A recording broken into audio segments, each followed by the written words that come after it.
professionalism and the track Darn That Dream and Come Fly With Me. We have with us today on the WZRD two very special guests from Parole, representing Parole, Illinois. Katrina and Kevin, can you hear me? I can hear you well, yeah. Okay. And Kevin? Yes, I can hear you well. Awesome, thank you. Yes, I can hear you well as well. Thank you. Okay. Our show today has been concentrating on second chances. And by the way, this is WZRD Chicago 88.3 FM. Our show has been concentrating on the theme of second chances. So it's very appropriate that we interview with you, Parole, Illinois. So first of all, please describe for us Parole, Illinois, and your roles in the organization.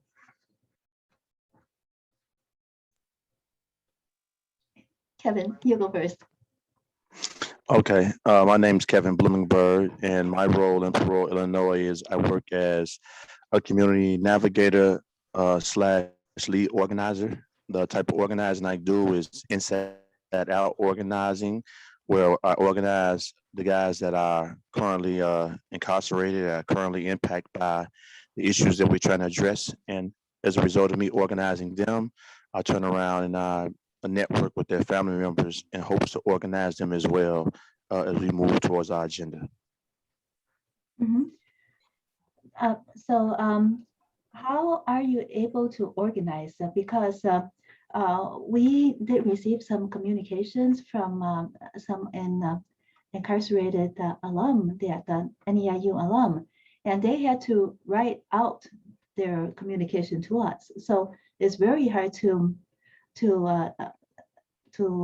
communicate among themselves and with the outside world. So could you describe a little bit to us about how you're able to accomplish this organizing?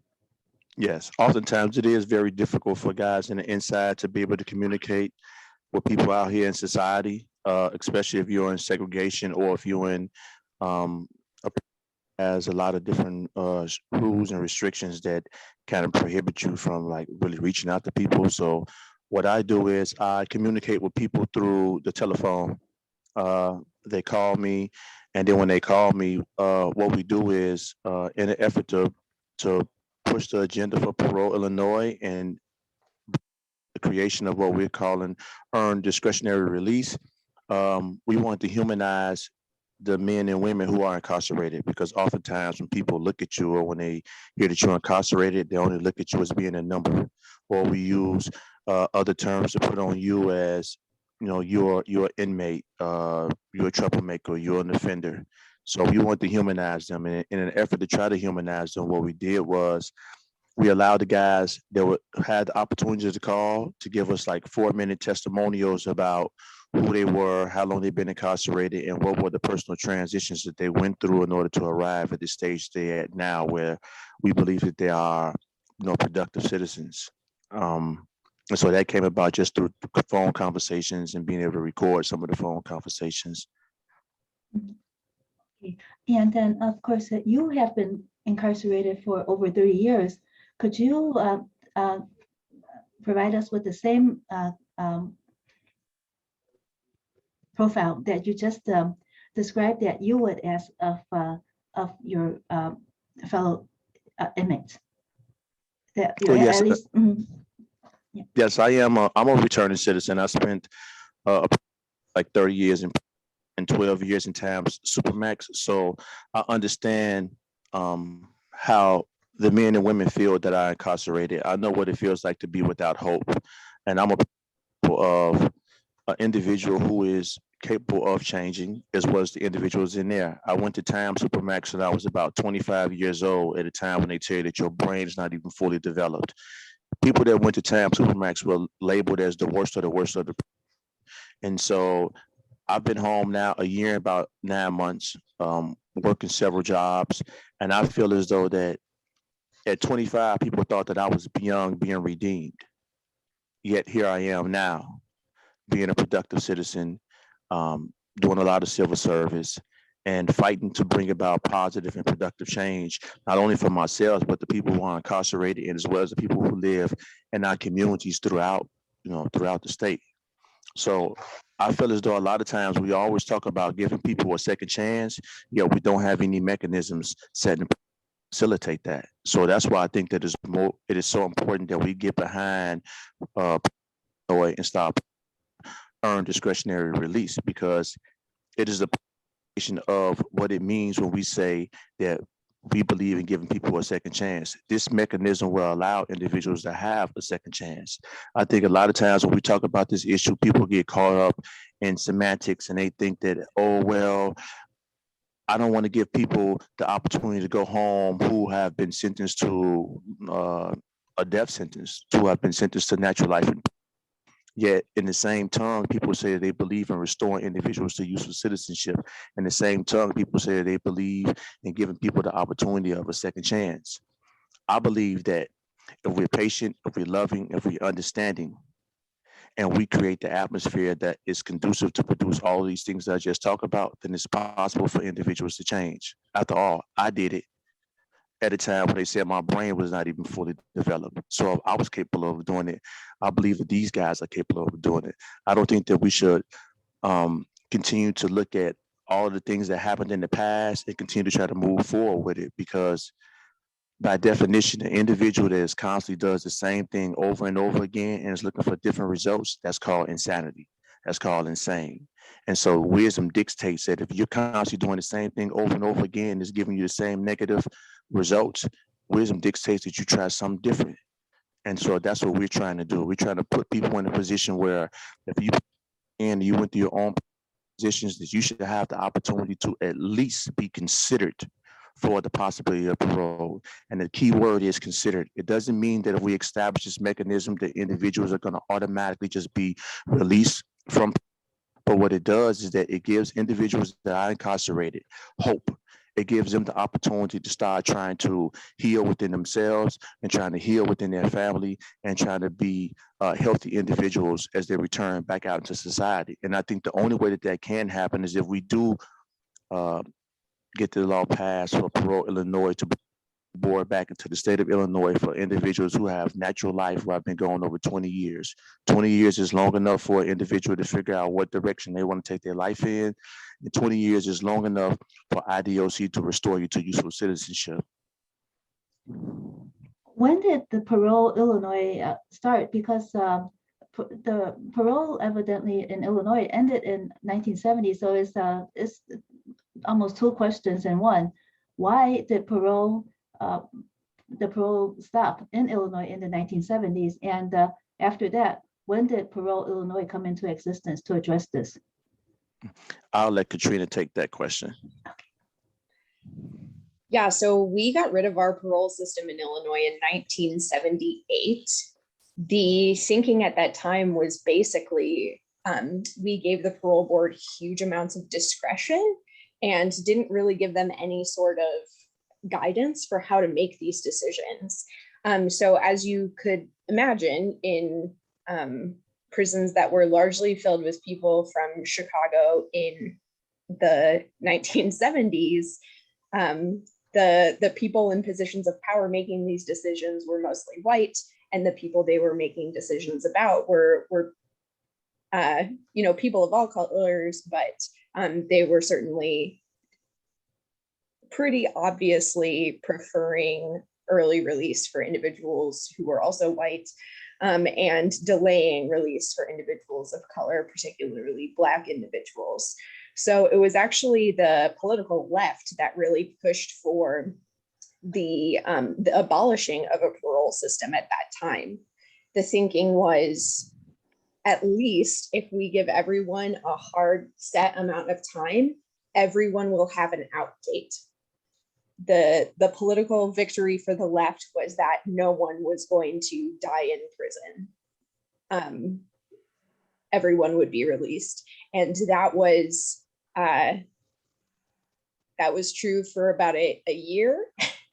And then we started the tough on crime era with ferocity. So we lengthened sentences, we added crimes that were met with time in prison. We added sentencing enhancements. We adopted truth in sentencing and 3 strikes laws, and we just multiplied the amount of punishment that we legislated. And we've reached the point now where there are 5,000 people in Illinois prisons serving life and de facto life sentences, meaning they don't have an out date. They will die rather than ever be released. And so largely, this has been something that some people have been fighting for this entire time, saying, hey, parole was a broken system back then, but we needed that mechanism. We needed people to be checked in on. We needed a way to make sure that, you know, if people didn't need to be in prison anymore, they weren't there. But this specific movement, the one that Parole Illinois is very much a part of, was started back in 2018. There was a group of gentlemen at Stateville Correctional Center. They are all men who are serving life and de facto life sentences. And they held a debate in front of a whole bunch of state legislators about bringing a parole system to Illinois. And this was the first time that even the recognition that Illinois had slowly, you know, stopped using parole, that it wasn't accessible for most people in the system, even became like a publicly acknowledged and known and understood by legislators. So once that word got out, once people who were legislating this knew most people in IDOC will never have the chance to be reviewed for parole, the movement really snowballed, and here we are today at the point where we're about to get it passed into law. So, do you know about how many members there are in Parole Illinois? How many people helping you? Thousands, about 1,400 inside members. So that's people who are currently incarcerated who are helping us out from the inside, and about the same number actually who are members on the outside.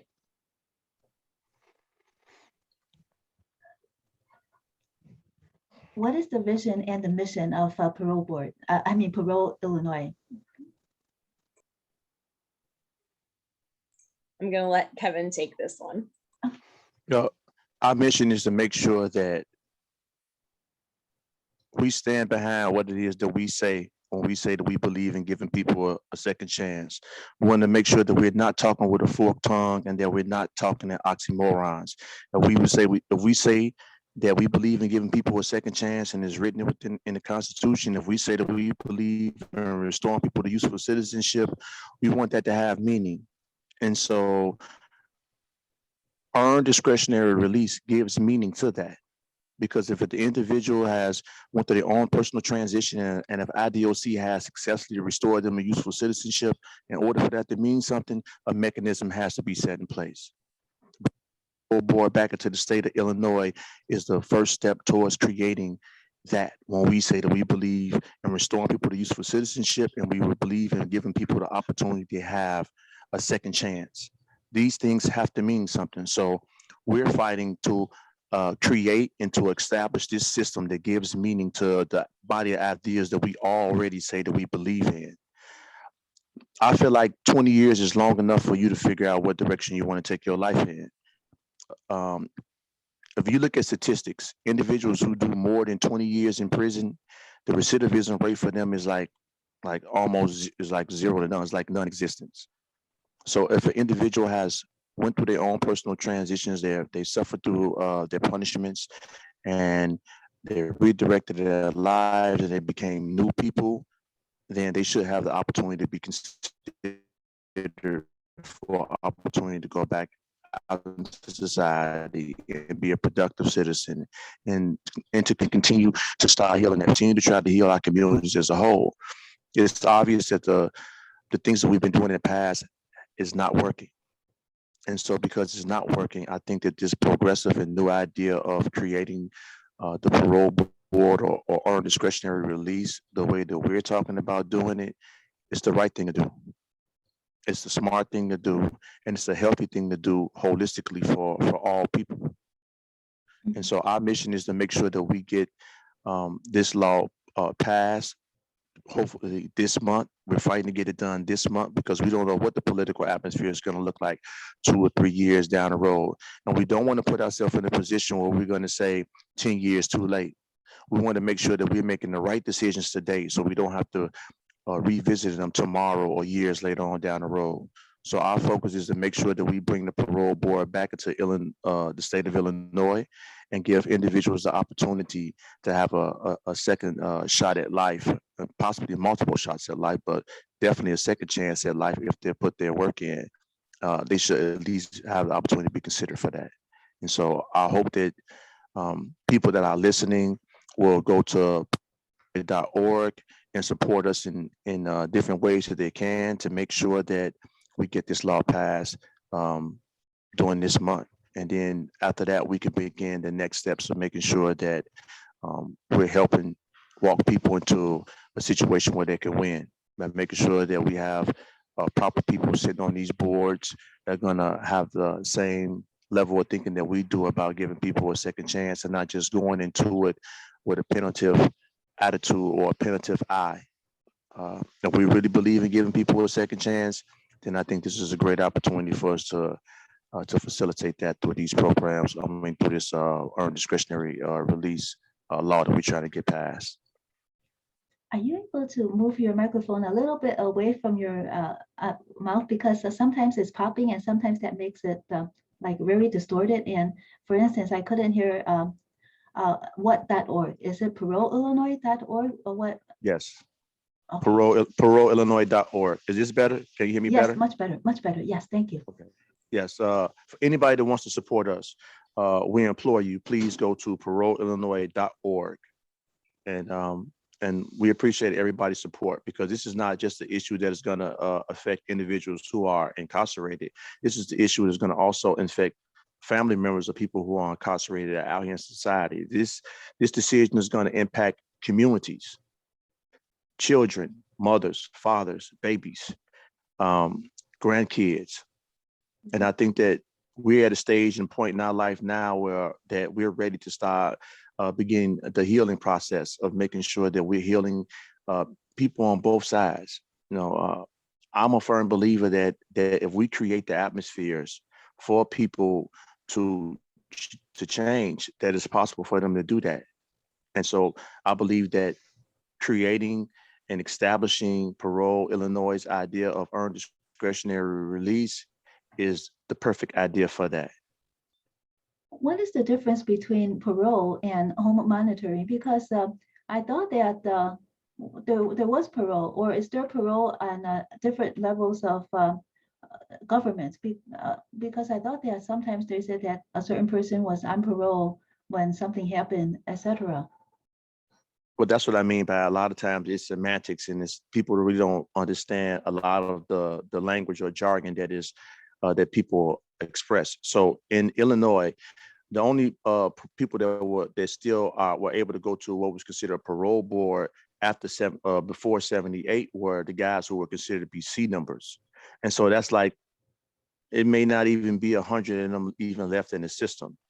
After that, when the law changed from 78, moving further up into the areas that we are in now that Katrina spoke on, you have people get confused parole with what's called MSR. MSR is what you call mandatory supervised release. So that is actually what is considered to be an extension or additional punishment to whatever your sentence was. You may have an out date and you may have to serve 10 years. And after you serve 10 years, they tax on to your 10 years an additional 3 years that you have to do. We oftentimes use the term or he's on parole, or I'm on parole for 3 years. But in reality, the proper term to use is MSR, mandatory supervised release. That has nothing to do with what we're talking about. We're saying that individuals who have natural life, who have been going over 20 years, that there is no review for them. There is no mechanism set in place to allow them the opportunity to even be paroled out. because they've been given a sentence that says that you will basically die in prison unless you get some rhythm in court through fighting your case. You're going to die in prison. Once you exhausted all of your remedies, you're going to die in prison unless we establish earned discretionary release through Parole, Illinois, the bill that we're fighting for, bill SB2333. So that's the big difference. People that you see come home after prison, they do what's called mandatory supervised release. And oftentimes people use interchange that word with parole. I'm on parole for 3 years. I'm on parole for 1 year. I'm on parole for 2 years. That is what you call an additional punishment to whatever your pre-sentence was. And if you violate that, you can end up going back into prison. That has nothing to do with the idea of establishing a parole board for individuals who have natural life, who have been gone over 20 years, to allow them the opportunity to be reviewed so that they can someday return back out into society. And so that's really the big difference. What is the difference between the parole system that you're advocating for now and the system that was in place before 1978? I'll let Katrina take that question. Sorry, I ain't taking up the mic. Go ahead, Katrina. Kevin, I love it when you take up the mic. Okay. Well, the difference is this. The difference is that it was a big difference. Okay, so like say in 78, when before 78, you had individuals that may have had a sentence where they were sentenced to 50 years to 200 years or 200 years to 1,000 years. But within, I believe, if I'm not mistaken, within 10 years, they had the opportunity to come before a parole board to be considered for release. Oftentimes, many of them guys went home. And that is also what you would consider to be a de facto life sentence, because it was over 20 years, but they were given sentences from 50 to 200, etc. as an example. The difference between that and what we're fighting for is that once the laws changed in 78 and you were given anything over 20 years, that was considered to be a de facto life sentence.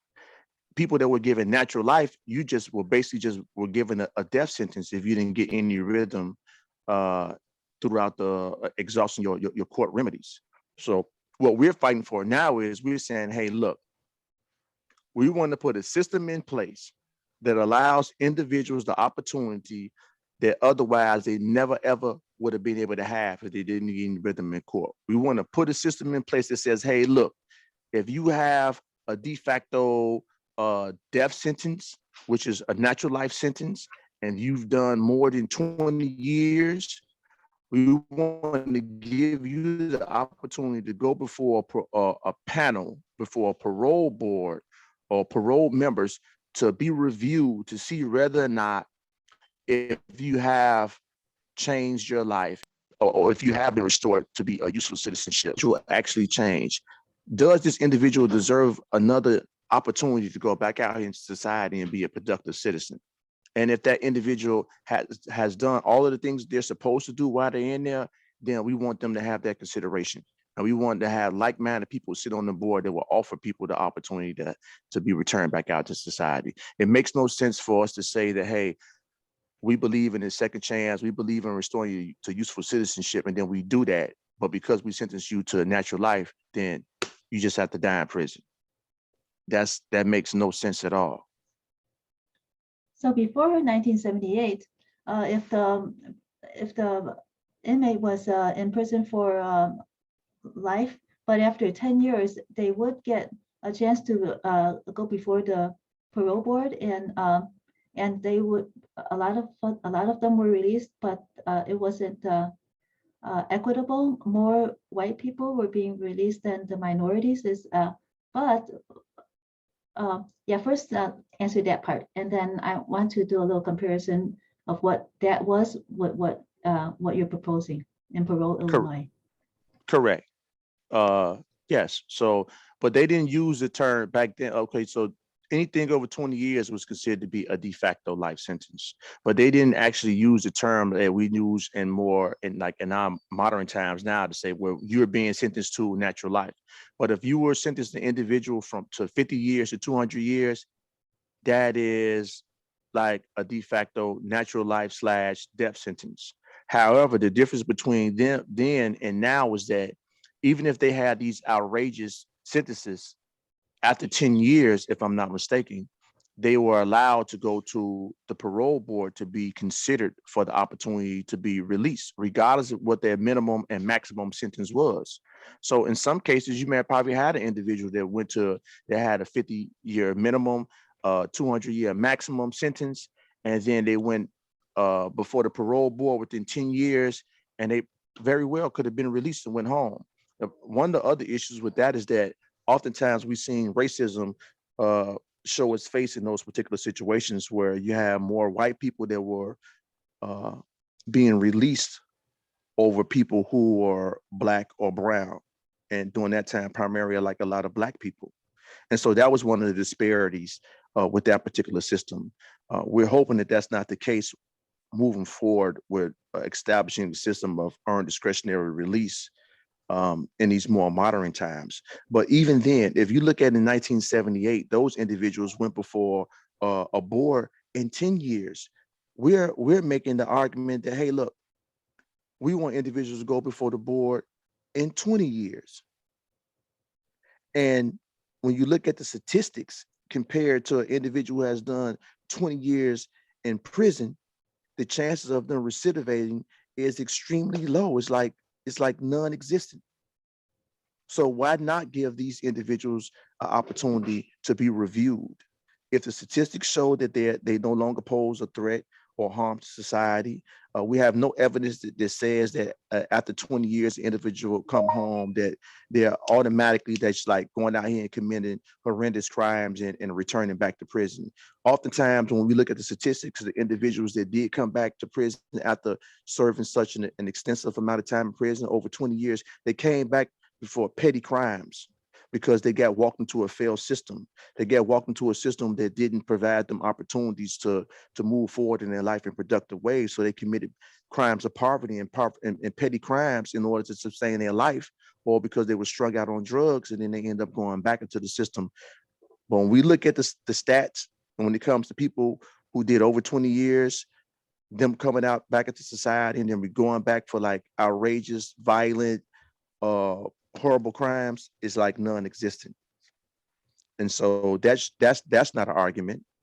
And so I think the real argument is that how is that we say that we're progressive in our thinking, that we believe in positive change, yet we still are embracing old body ideas that have continued to be harmful for the individuals that are incarcerated, as well as people who are impacted by people who are incarcerated, such as their family members and as well as their community. So that's my take on that. This is WZRD Chicago 88.3 FM, and we are interviewing two representatives of Parole, Illinois, Kevin Blumenberg and Katrina Burlet. So when you mentioned like-minded individuals and the board that you that would help determine the fate of people who have served 20 years in prison, like-minded individuals, do you have any process in the legislation about how to find those like-minded individuals? No, ma'am, not of current, but I think that that's something that will play a major part with IDOC overall, because it would be IDOC employees there. I mean, some people may make the argument that, hey, we may need an independent panel of individuals to deal with that, but for the most part, just thinking about it on the surface level, I think the IDOC would probably take up that responsibility. But me thinking outside of the box and being an individual who has been impacted by incarceration and understanding the history of what happened prior to 78, where you had the face of racism show up and people were being discriminated against for no other reason that they were poor and their skin tone. We don't want to have to see that face again. And so that's what I mean when I talk about like-minded people. We want to make sure that we have people that are sitting on these boards that think progressive, that believe in allowing people the opportunity for a second chance, especially if they've been restored to useful citizenship. We don't want to have the same old of individuals who are disgruntled or have an aversion or feel some type of way about individuals who are been convicted of particular crimes, because I think that's like an individual can be perceptually biased. That's one of the reasons why we don't want carve outs put into the bill. We believe that if you put your work in, the people that are sitting on the board, I'm pretty sure they're going to come up with a strain, and they're going to send everybody through that strain and make sure that they're releasing individuals that they believe will no longer be a threat. They have what's called assessment tests. And doing the assessment test, they're able to figure out from the beginning of your incarceration to where you are at now, whether or not if you pose an extreme risk to yourself or to others returning back out into society. So I don't think that there's really a need for it. And after all, it's an opportunity for people to be considered. And considering whether or not if we're going to allow somebody to come back out into society, we have to look at what they did in totality and not just look at particular aspects of who they are or what they were accused of. And I think oftentimes that happens when we're dealing with people. We oftentimes are perceptually biased because the individual may have been accused of a particular crime, not knowing all of the facts of it. Just because you were accused of a particular crime, it doesn't mean that it's what you think it is. You have like different counts, different degrees of particular crimes, such as murder. You have first degree murder, second degree murder. But when people get convicted of these crimes, you don't have the luxury of being able to review everything. All you know is that they put this label on this individual and they've been stigmatized as this or that. But what I'm telling you is that that's only an aspect of who people are saying this individual is. And it doesn't mean that that individual is incapable of change. Because if the individual was incapable of change, then what is the purpose of IDOC? What is the purpose of sending you to a place that is called the Illinois Department of Corrections? What I hear when I hear somebody say the Illinois Department of Corrections and you've been convicted or been sentenced to go there is that you have been sentenced and convicted to go to the Illinois Department of Corrections to hopefully change your irrational way of thinking and behaving.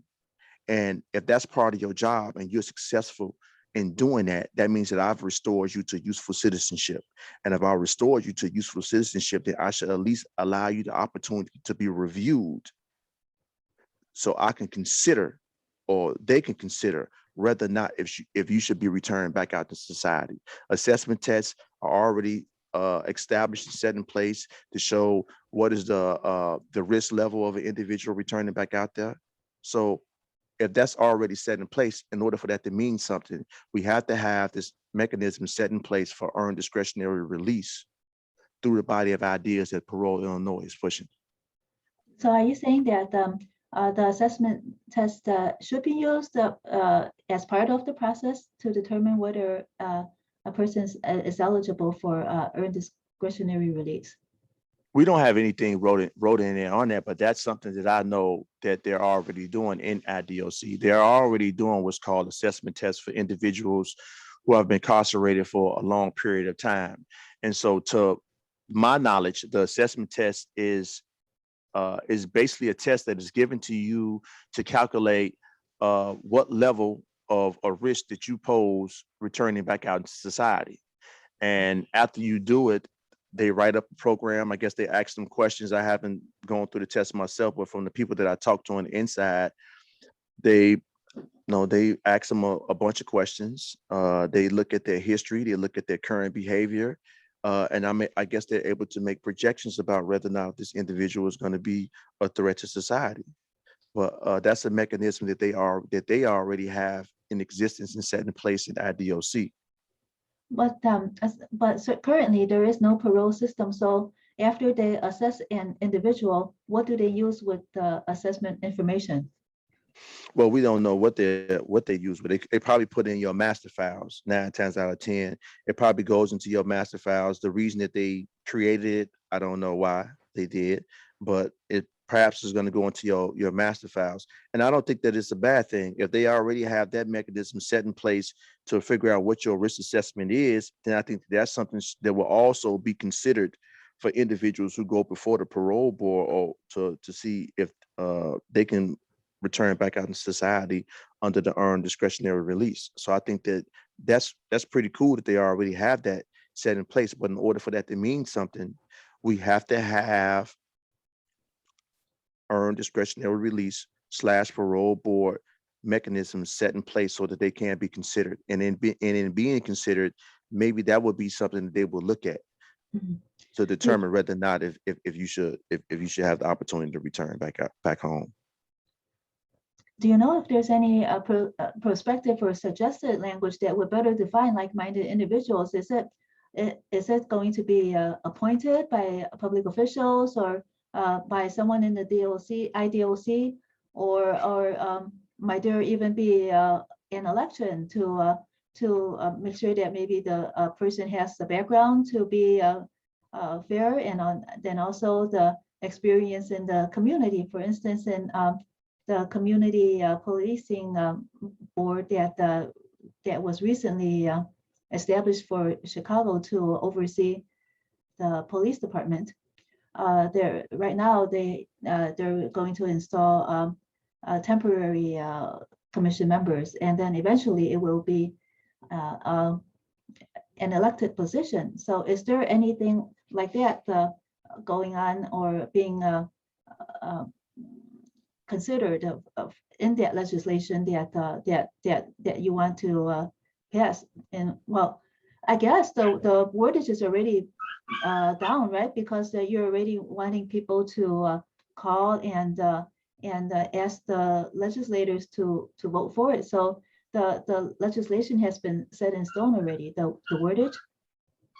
Yes, I think all those things that you said are possible. I mean, there's nothing has been created, but I think that all those things are possible. And me thinking just off the top of my head, I do believe that it should be inclusive, and that it should not just be regulated to individuals who work into IDOC. I think that you should have perhaps some people that are outside of the department should have a say so in it, like community members. I think it should be a collective thing where people are actually having the opportunity to really be reviewed. And I don't think the review should just be a surface review. I think it should be a lot of things should be taken into consideration. I think that an individual's age, an individual, the particular trauma that they may have suffered, have been through over the course of their lives. I think that their level of education should be considered. I think that only particular aspects of their disciplinary record should be considered, because you may have started off rocky in the beginning, but it ain't where you start, it's where you finish. You may have, I believe that a lot of times when we're dealing with people who are incarcerated, who have come from environments that have been filled with trauma, they get walked in, they go from one hostile environment to another hostile environment without their needs ever being met. And so what that does is that you put an individual in a position where if they did have pre-existing mental health conditions, it ends up getting exacerbated because their needs are not being met. And for the offender, oftentimes, they don't really understand what it is they're suffering through, and they don't always have all of the tools that they need to know how to express themselves. And this is why it's important for programming to be set up in prison that will help individuals learn about some of the things that they're suffering through and that they're going through unbeknownst to them. It's called trauma. It's something that plagues a lot of the Black communities throughout the state. And it's not just limited to Black people. It is something that is affecting all people, poor whites, Black people, brown people. So it's not just limited to one particular face, but it is something that we see that is prevalent throughout underprivileged communities, marginalized communities.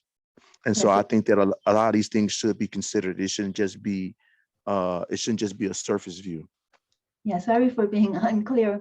What I meant was that all the things that you described need to be considered by a like-minded person, and that like-minded person are the people who will be, I don't know how many individuals will be sitting on the parole board.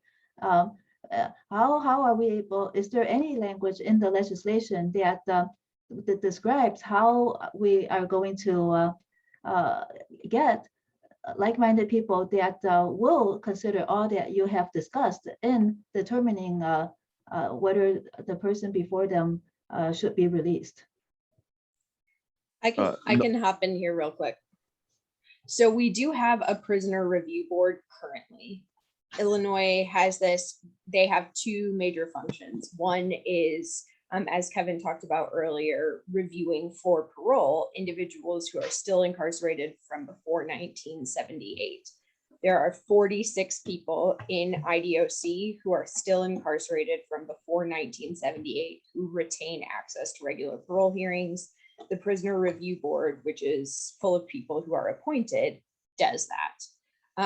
Then everyone else, when they're released, goes on mandatory supervised release, again, like Kevin mentioned. So it's after you've completed your court-ordered sentence, you are going to be monitored and you remain technically in state custody out in the community. They determine whether you're going to serve 1, 2, or 3 years. This is the Prisoner Review Board, what they're doing currently. They determine if you're going to be on electronic monitoring. They determine, what you're going to be required to do, what violations would lead to you being sent back to prison to spend more time in there. So we take the Prisoner Review Board and give them these cases. These people already exist. And this board already exists, and we use that board in this legislation. Got it. How many people are on the Prisoner Review Board, and how did they come to sit on the board? 15 serve on the Prisoner Review Board. They were all appointed by the governor and approved by the Senate. And so for every new administration, do they change? Do the Prisoner Review Board members change, or they don't change unless the governor wants to appoint someone new? I believe they serve certain terms and they go up for, renewal, or if someone's term ends, then the governor can, suggest someone else for the position. Okay, so they're kind of like staggered terms then among the 15. Yes. And do you know the background of most of the people who are on the Prisoner Review Board? Yes, this is a large point of contention and debate for many. So it ranges quite dramatically. We recently appointed a formerly incarcerated person onto the board, which was perceived by many in the pro-justice reform world to be a huge step in the right direction. But a lot of the people who make up the 15 members of the Prisoner Review Board are former law enforcement. This is heavily criticized primarily because that is the former law enforcement and former prosecutors are people who were very much involved at the front end of a person's sentence, and PRB is supposed to be reviewing people at the back end. So if you know people, if your whole career is set around, focusing on a person's specific worst moment, learning everything about it and trying to convince a judge that this is something they should spend as much time for in prison as possible. And then all of a sudden you're in charge of looking at these people at the end of their sentence and determining, hey, should this person be, released in such a way that they have more freedom, or that they could, spend more time among their family members. Like, people who have been trained their lives thinking like law enforcement and prosecutors are not going to be inclined to say, yeah, I'm going to take seriously who this person has proven to be over the last 20 years, when their whole life has been about diving into and getting punishment for crime. Mm-hmm. So do you have any stats about,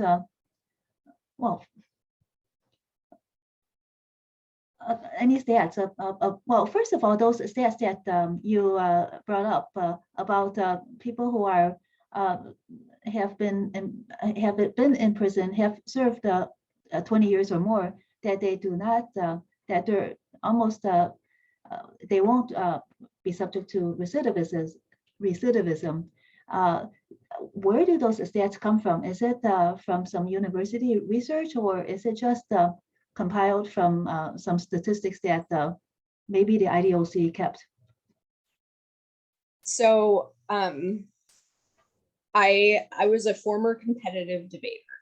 So I am very careful about using credible sources and always being clear about where my data comes from.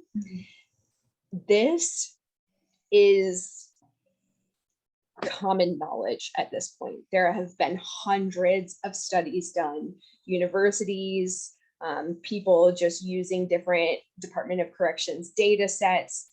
All of them come to the same conclusion that after people have spent 20 years in prison, the recidivism rate drops dramatically.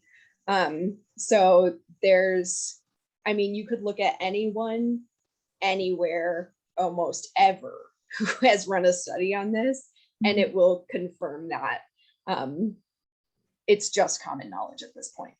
Okay, well, thanks for that. Just because there might be some listeners who are not clear about this, so that's why I asked.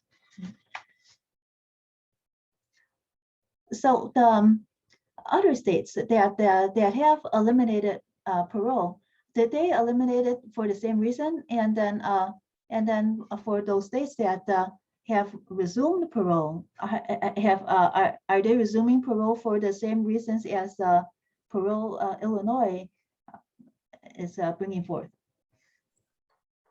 Okay, Kevin, I'm sorry I'm taking so many of these, but I'm a nerd for these questions. Okay. So I have specifically studied the history of parole in Illinois because this is where I'm working. I don't know so much about why other states got rid of it, but I can tell you about the status of parole in other states today. First of all, we are one of the very, very few states who continue to not have a parole system. This is, it is generally accepted that parole both is a safeguard for public safety and ensures that we as a state are not wasting money on keeping people incarcerated who don't need to be there. So for this reason, basically everyone else has a parole system. The other thing that I think is worth highlighting is that basically the more red a state is, the more powerful or the more leeway or the more readily they adopt and embrace and utilize parole. So I would consider Illinois a blue state just based off of the way we vote. We're mostly Democrats. We have mostly Democratic elected officials all across the board, right? The states that have functioning and thriving parole systems right now are states like Texas.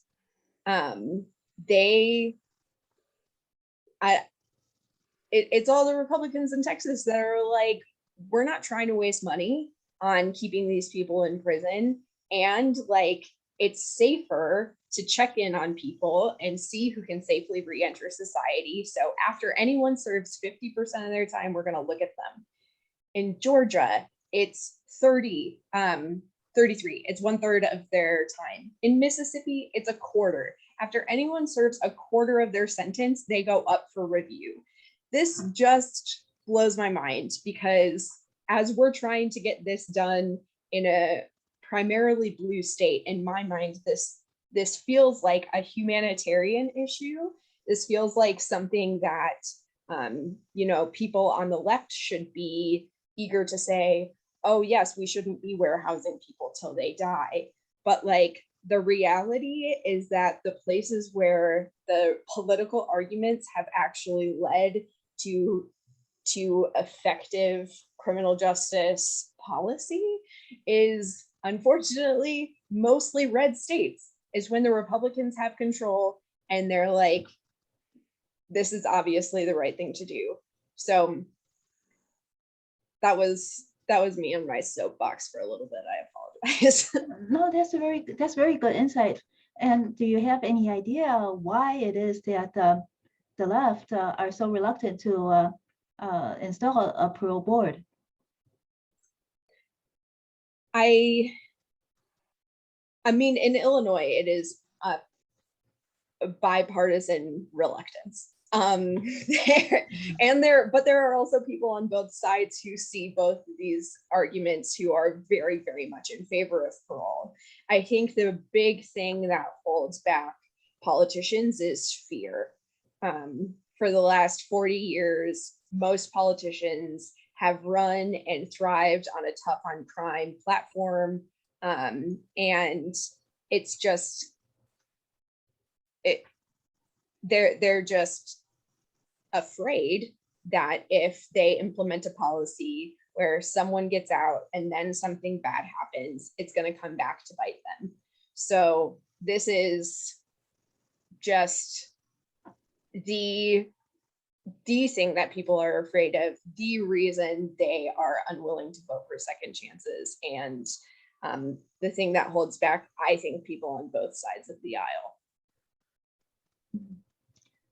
Well, crime is high in other states as well, and then it seems as if Illinois is more reluctant to take on to reestablish parole. Any insight? I know you mentioned that you have not researched other states, but if you have any insight, please let us know. Yeah, I think the primary battle at this point is knowledge. Kevin did a good job of navigating us through how confusing it is, because there are some people in the IDOC who still have access to regular parole. And the IDOC itself uses the terminology parole when they're talking about people who are actually on MSR.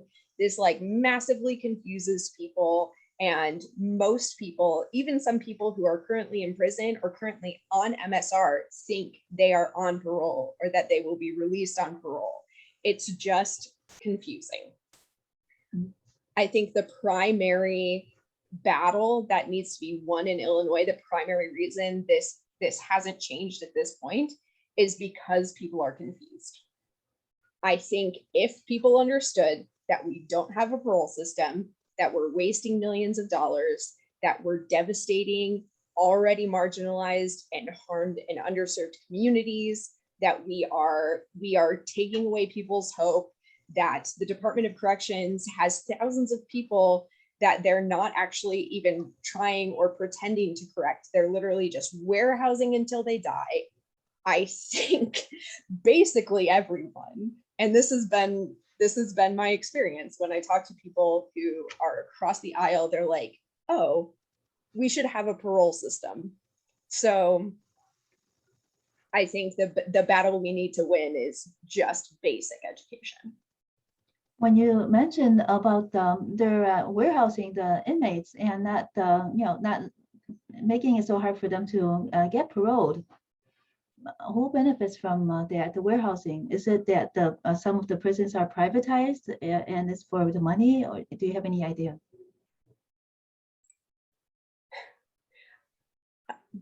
That's okay. We can't. No, there are people who benefit from it. Primarily people who have jobs in prisons, and especially communities where prisons are the only industries they have. So there are entire communities whose economic livelihood is dependent on people being able to get jobs as correctional officers. And, the hospitality industry in those towns, serving people who are traveling hours and hours away from their homes to come visit their loved ones who are held in captivity there. So the economic interest in keeping people in prison is primarily for the towns that actually have prisons and where where people in those towns are employed by prisons. You mentioned earlier that a third of the people who are incarcerated could be released with this initiative. So if the towns that you mentioned had a third fewer inmates, they still will have the prison there. But so that means that there's still not enough jobs to go around, even though they still need to maintain the prison and house those visitors for the remaining of the families or friends that of the remaining 2/3 of the prison population that is still not paroled. Yes. Paroling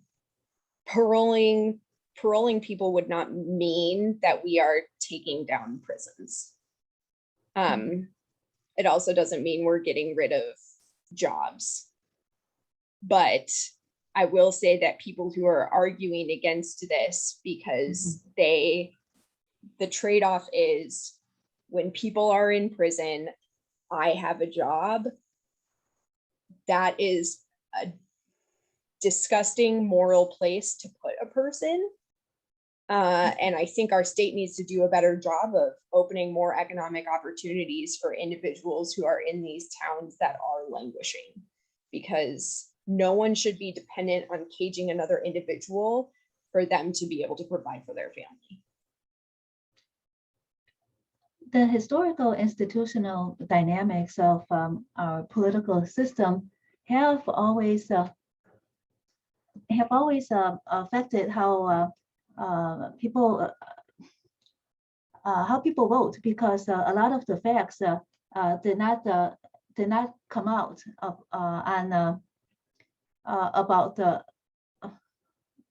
about the system, let's say. So how has historical and institutional dynamics affected this this problem? Because you did say that there is that lack of knowledge. Is that lack of knowledge deriving from that historical institutional dynamic that makes it that keeps marginalized people marginalized?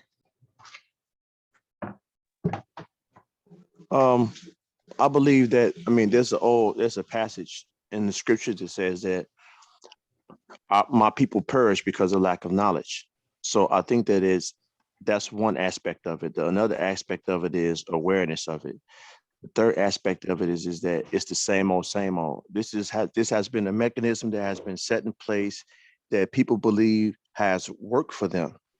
And it has worked for them in a way where, as Katrina said, that it helps generate finances and communities that otherwise were starving, that had no money, or the economy was real low. Nothing was running through it. So you build these institutions, and when you build these institutions, it's going to generate employment for the people that live in these towns. It's going to generate money for the neighboring people who live in the communities, because you have outside people coming in and out of this community to go visit their loved ones. So they're going to stop for gas. They're going to stop to buy food. So this helps generate an economy and wealth in these communities that otherwise didn't have it.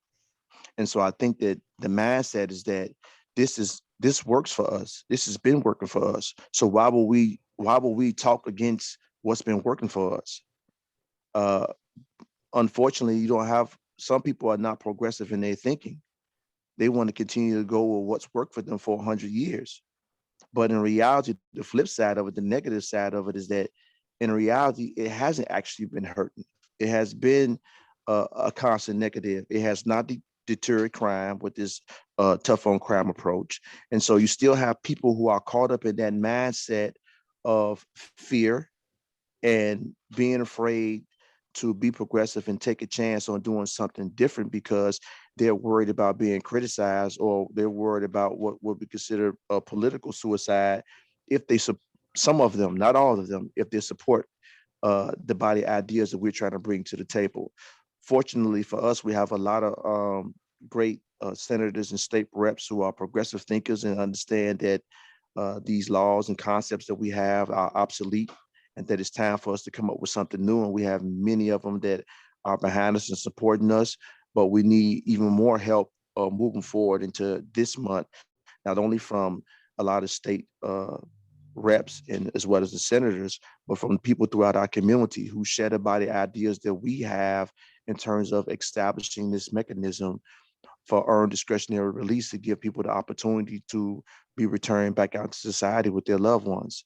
I think that because we don't have these type of conversations, that a lot of people they tread water in ignorance.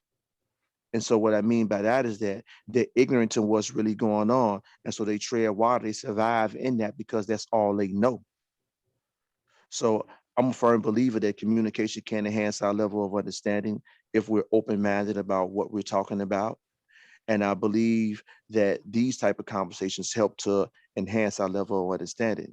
And so that's why I go back to the passage where it says that my people perish because of lack of knowledge. We suffer through a lot of things that we're going through because we don't know. But when you know better, you can do better. And so that's why I think the conversation that Katrina ended up having with people on a debate team that were in Stateville, that the great thing about that is that it brought awareness to people who otherwise didn't know about what was going on. Even our conversation just now when we were talking about parole board, the misinformation that's been put out there that, oh, well, we still do have a parole board. But because we were able to dialogue and have this conversation with each other, I'm hoping that people's level of understanding has been enhanced about parole versus MSR and how oftentimes people use that word interchangeably as if it's the same thing when in reality is not. So if we don't want our people to continue to suffer and perish because of lack of knowledge, we have to continue to inform them. And so that goes to the second step that I talk about, which is awareness. When we have these conversations, we can make people aware about what's really going on. And if you don't like what's going on and you feel that there's a need for a change, then you can unite with us and push forward with this to change in the body ideas that we're pushing. But we have to have these conversations. And we can't be afraid to make decisions that we know that are right. Oftentimes, when we look at everything that's been going on, people have made decisions that have destroyed lives. And so our decisions today can determine our future tomorrows. If we want a better tomorrow, then let's make the right decision today by making sure that we push to get earned discretionary release passed into the law and create a parole board, a new parole board for prisoners who are serving natural life sentences that have been going over 20 years within the state of Illinois. So undiscretionary release actually means that if you've served 20 years, then you're just eligible for release. So does the inmate still need to appear before the parole board? What does the parole board still have to determine if they are eligible for release? Okay, so we use the term earned discretionary release, meaning that you have to earn your way back out here. You have to earn your way towards having a second chance. You have to earn your way of coming back out into society to show that you are a productive citizen. It's not something that's just going to be automatically given to you because you've done over 20 years and you think that you are worthy of it or you deserve it. Nah, it ain't that easy. You're going to have to put your work in while you are still incarcerated. You're going to have to go to school and take advantage of the cognitive behavior programs that they have or the educational vocational programs they have available for you. You're going to have to put yourself in a position where you can start trying to go work jobs to get yourself back into the habit of working to be able to earn, to make an earning to take care of yourself. You start conditioning people and getting them back into that model, into that mold. So when they come back out into society, they fall right back into that. It's not going to be something that's foreign to you because you've already been programming yourself to do that while you were incarcerated. I think that when I talk about the second half of it, discretionary, when you're dealing with language and law means that it's not mandatory. Discretionary means that an individual will have to go in front of a panel of people who are going to make a decision whether or not if you should be released or if you shouldn't be released. So it becomes discretionary. And so that also falls in line with the word that I told you that it's only an opportunity for you to be considered for parole. It doesn't mean that you're going to automatically be released and go home just because you've done 20 years, 22 years, 25 years, and you believe that you're a good person. It means that you're going to go before this board, and this board are going to look at what you've done from the beginning of your incarceration all the way up until the point of you going before this board, and really take a real good look at it and see if you've been putting all of the work in that is necessary to show that you are a productive citizen, that you have been restored to useful citizenship. And if it's been determined that you have been restored to useful citizenship, then you should have the opportunity to have a second chance to be returned back out here into society. Okay, well, thanks for clarifying. Where is the vote now as it stands among the legislators? How many more votes do you need in order for parole for this the parole release board to come into effect? Just a few. One of them, though, we need is John D'Amico. He is a representative, and he represents the area that NEIU is in. He has been a no vote on this from the beginning, and hasn't provided a good explanation for why. So if you are listening to this from around NEIU in the North Park neighborhood, please reach out to Representative John D'Amico. Tell him that you are a constituent, that you want him to vote in favor of this, or at least that you want an explanation for why he doesn't think a parole board is a good idea. Well, after we finish this interview, it will be published on YouTube, and we will send a link to Representative D'Amico's office. A link of this interview. Thank you. You're welcome. Thank you. The second, so it's just a few votes away. Away then. What other sections do you still need? Could just mention them so that at least our listeners and that those districts understand that it is their district. Do you have the information on hand? Honestly, I don't. That's okay. I just remembered John D'Amico because I know he's the rep for NEIU. Well, that's okay. Just send me the information later, and then when we post the interview, we could also include the extra information. So the second thing is now you're concentrating your efforts on the legislators.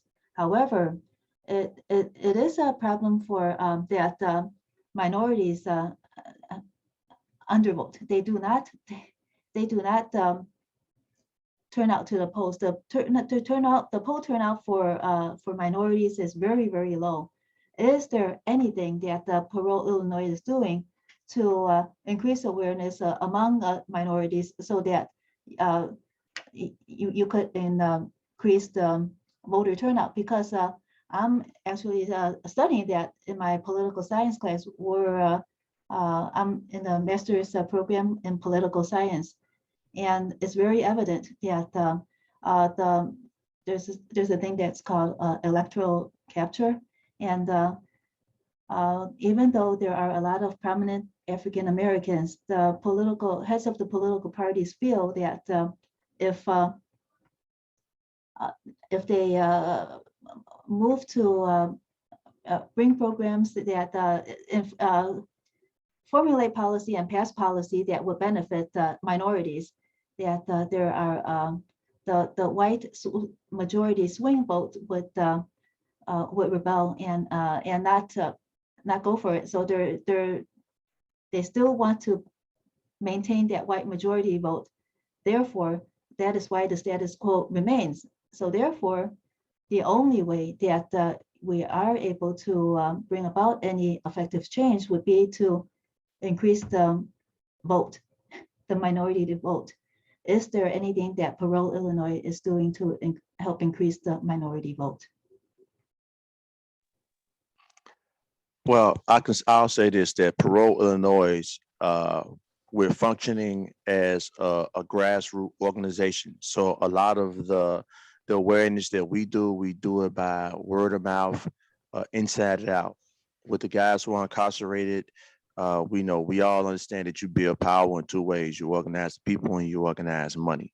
And so for us, from a grassroots perspective, we had to organize by word of mouth. We had to communicate with the guys inside and have them communicate with the people that were around them in their community.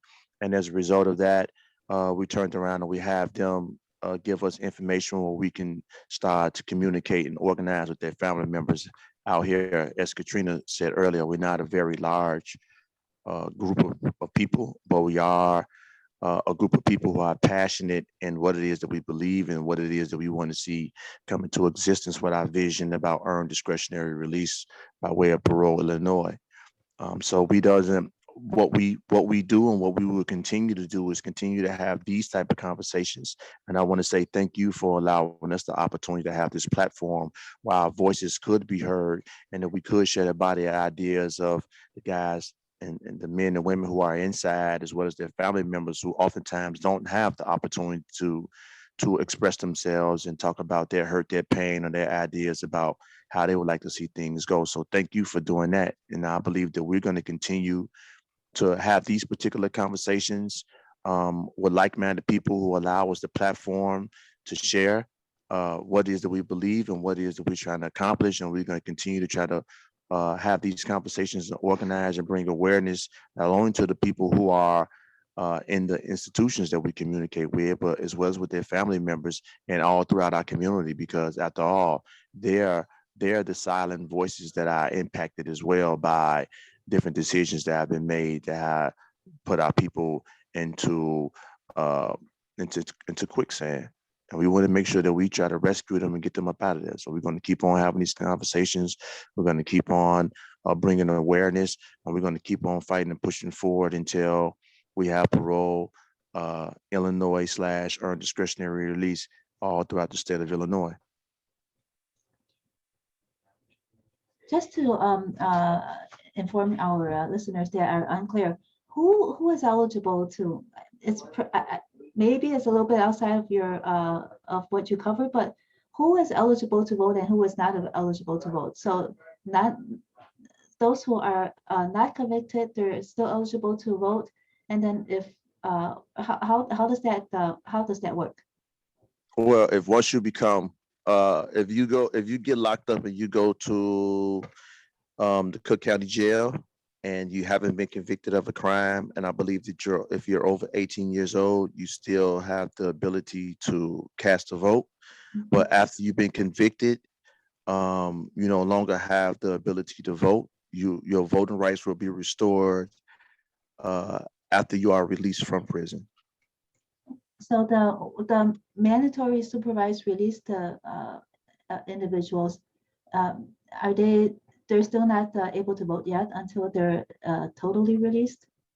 No, they're eligible. They're eligible to vote. I voted for the first time after I was released from prison and was on parole, currently still on parole.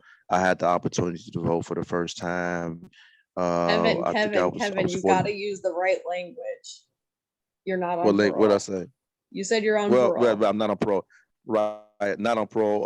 On mandatory supervised release. I was able to vote for the first time at 45 years old. So individuals who are released from prison that are on mandatory supervised release, they have the opportunity to vote. Mm-hmm. Okay. Let's talk a little bit about what brought us to this. It was the debate classes that you were teaching at Stateville. So that set of classes that brought about that event, in which was that your first year teaching, or were you teaching many years already at Stateville? That was my first class at Stateville. I had also been coaching at a kids prison prior to that. Kids prison. How old were the inmates? At least the detainees. Yeah, the children. Yes. Were anywhere from 11 to 18. And that was how many of those institutions do we have in Illinois? Which one were you at? There are 5 of them. Yes, places where we keep kids in cages. And I was at the one in Warrenville. What were the topics that your students used in that class? Was it their first debate that became that event? For was debate just- practice, we had a lot of different topics. Okay. We debated things like the grievance process inside prisons. We debated classic philosophical questions such as, is a hot dog a sandwich? It just, we ran the gamut. The first public debate that we had was that debate about bringing a parole system to Illinois. Kevin, were you on that debate team? No, ma'am. Were you? Okay. Because you are very articulate. Thank you. You're welcome. How did the students do their research, Katrina, as computer access seems to be very limited in prison? So it was a combination of things. First, all of the guys in the class were very dedicated. So they started having conversations with this, with their loved ones about this on the outside. So other people would start sending in articles and looking for statistics and sharing it with the guys, and they would bring stuff like that to class. They were also able to use the law library to do some research, and there were places like the Sentencing Policy Advisory Council or other, branches of Illinois government that have publications that are accessible in the law library. So some of that information was gathered there. I also supplemented that material with things that I found. I would print out articles for them to consider and use evidence from. So your students debated at a prison event in March 2018 that was the largest prison event ever in 40 years. Who implemented the event and what was it called? The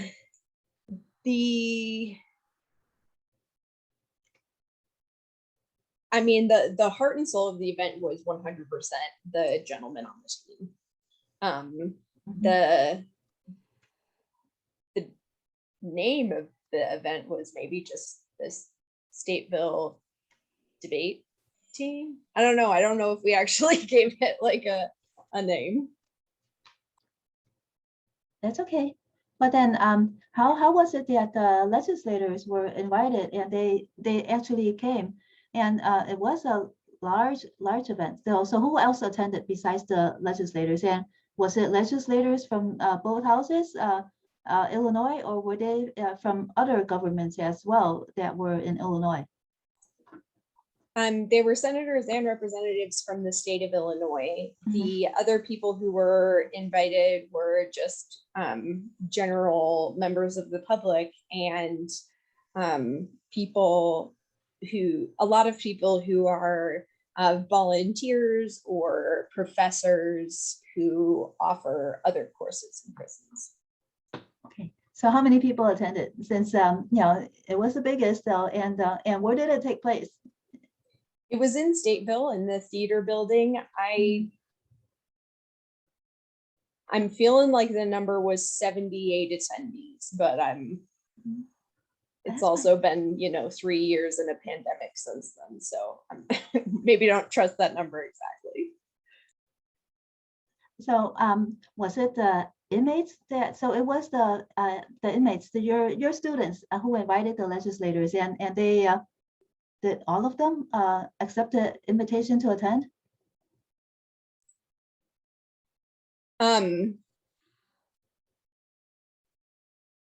No. The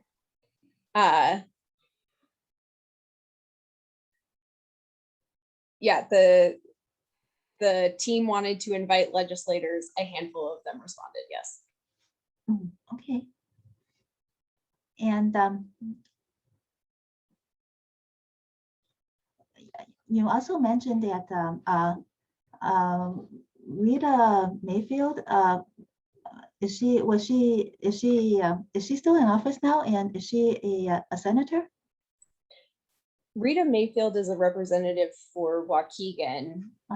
She attended the debate and was so moved by everything that the gentleman on the team shared that she actually put up a parole bill in the Illinois House in each of the following legislative sessions since then. So she's been a real champion for the cause since getting to meet the guys who put on this event. Mm-hmm. And she's still helping you now with the bill. Is this bill her version of the bill? This is slightly revised from what she originally put up, but closer to the heart of what the gentlemen on the team were asking for. She is a co-sponsor on the bill. Okay, so okay, and then do you still remember what was the difference? Like, what was so important that the gentleman in your class had in that bill that was reinstated, that is in the bill now? Because that must be the core of the bill. Yeah, the big debate is about what are called carve outs. So when Rita Mayfield first put up the bill, she thought it wasn't politically possible to get it through with saying that everyone who served 20 years would be eligible for consideration. So in order to get something through, she put up a bill that said 20 years, but people with XYZ crime category can never be considered. They're still going to have their whole sentence lived out. The biggest issue with that is, I think, something Kevin mentioned earlier when he said that you don't know about a person or even about the one situation based off of the label that we give them. These labels are blanket labels that we imagine to mean one thing when there are so many nuances, so many complications, so many different things at play that all come into making a hurt person hurt someone else. And you can't know whether someone's going to change their life over the next 20 years based off of a label we give them when they first enter the system. So we want, and the guys inside want, everyone to be eligible regardless of how they're labeled when they're first sent to prison. What is that term again? Carve outs? Card as in C-A-R-D and out as in O-U-T-S? Carve out, C-A-R-V as in Valentine. Okay. E out. So basically it says this law is going to apply to this whole group of people, but we're going to carve out this specific group with this label, because that's too politically challenging. So the current bill does not have that carve out provision. Then everybody that has served over 20 years is eligible to be considered. Everybody is eligible for consideration. Yes. For earned discretionary release, right? Yes. Okay. Okay. So what is the timeline? Well, let's say after the October 20th vote, what other work is the Parole Illinois pursuing? Let's say it passes, then what will do you have any idea about what else you will be doing? And then if it doesn't pass, of course, you still have a lot of work ahead of you. So any insight about your plans for the future? We're just going to follow Kevin's lead. Whatever he wants to do, he's completely brilliant. So I'll let him share about his future goals. I think that we should continue to make sure that we get this mechanism set in place. I think after that, there's various things that we can do. There are other issues that need to be addressed. If we're looking at it from a legislative standpoint, I think that a lot of damage was done throughout society and our communities with the passing of certain laws, such as like the Anti-Terrorism Effective Death Penalty Act. So I think there's a lot of issues that we can address to try to go in here and try to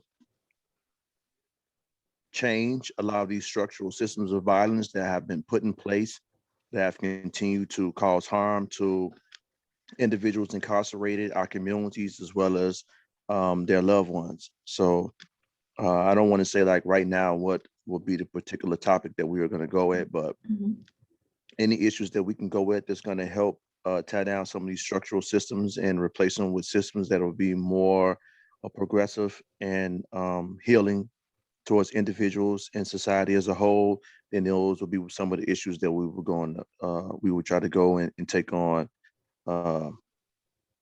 face forward and try to get some wins up under our belt, try to help some people. This is WZRD Chicago 88.3 FM, and we are with Kevin Blumenberg and Katrina Burlet of Parole, Illinois. Almost wrapping up the interview.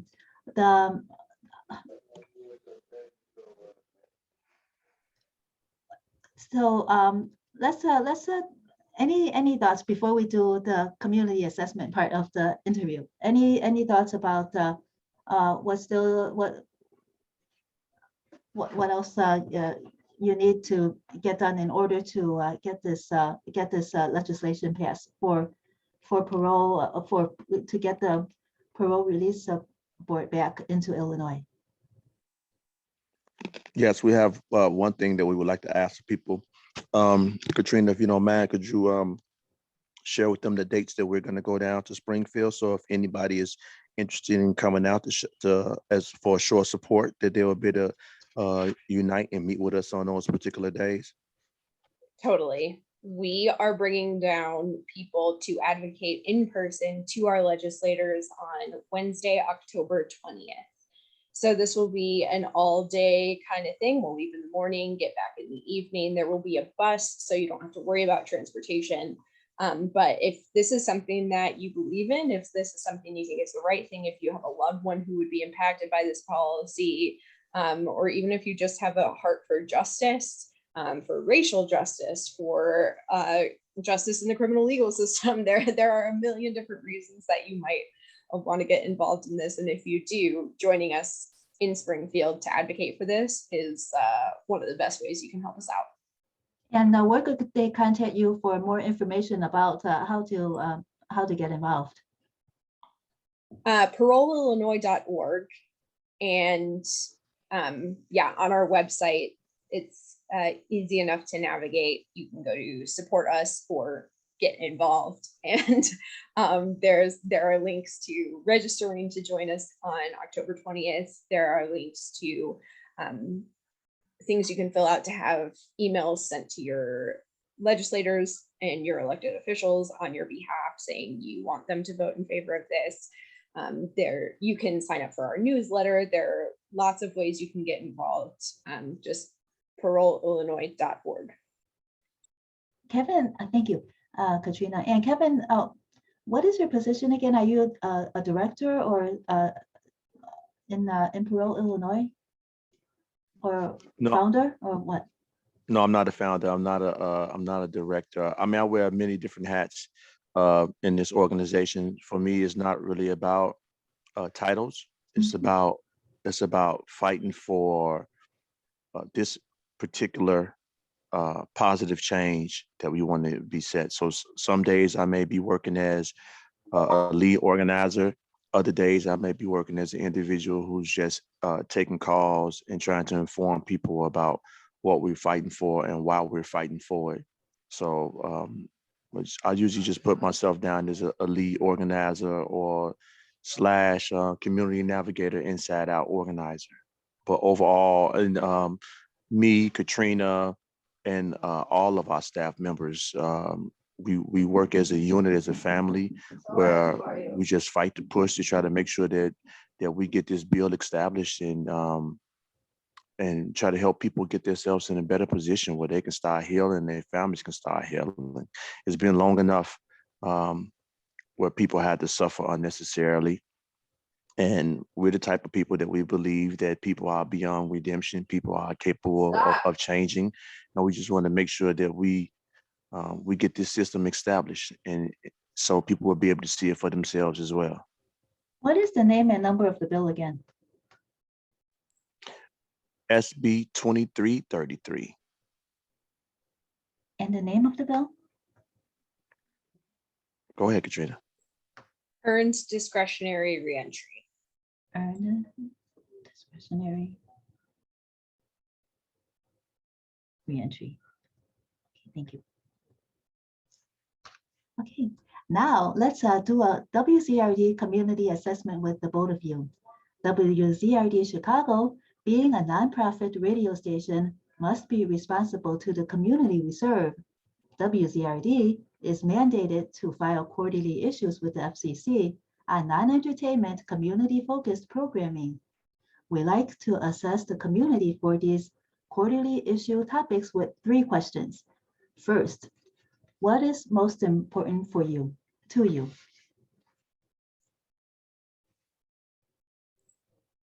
Justice.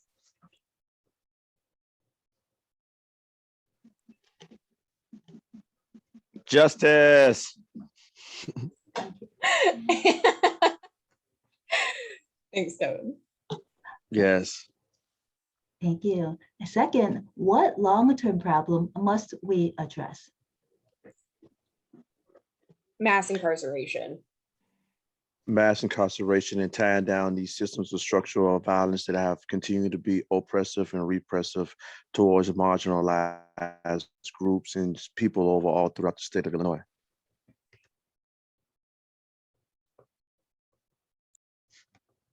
And what problem must be resolved now?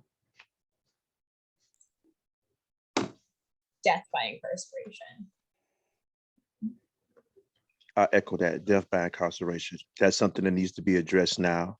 And I think that it is being addressed, but it hasn't come into its full existence until we get an earned discretionary release passed by way of Parole in Illinois in support of the senators and state reps and people throughout our communities and individuals have been directly impacted, either that are incarcerated or their family members.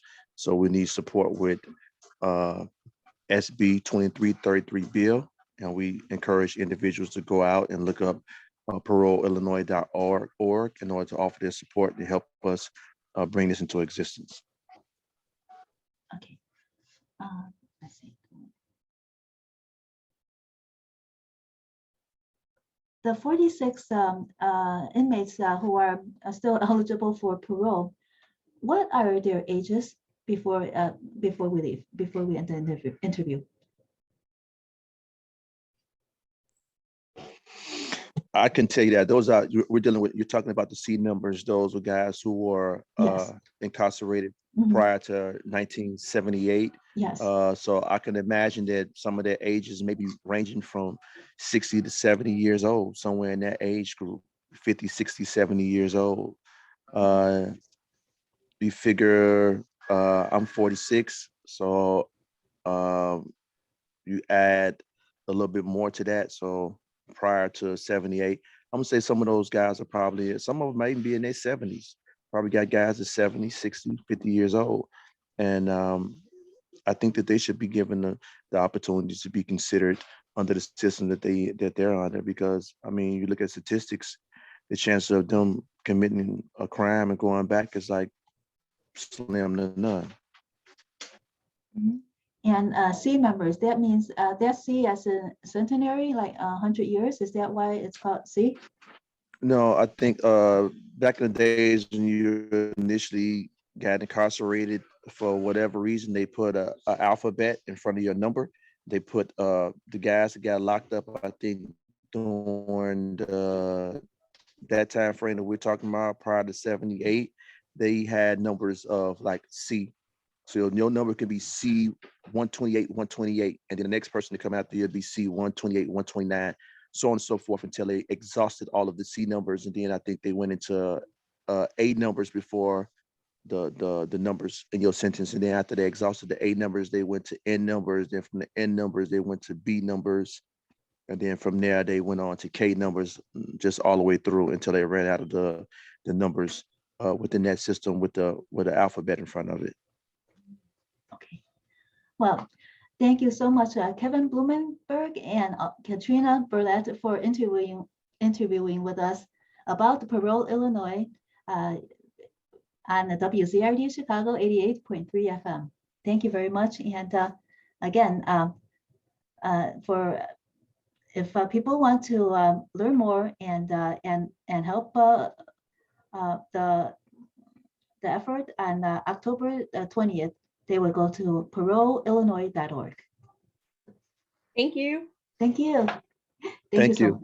You're welcome. Thank you.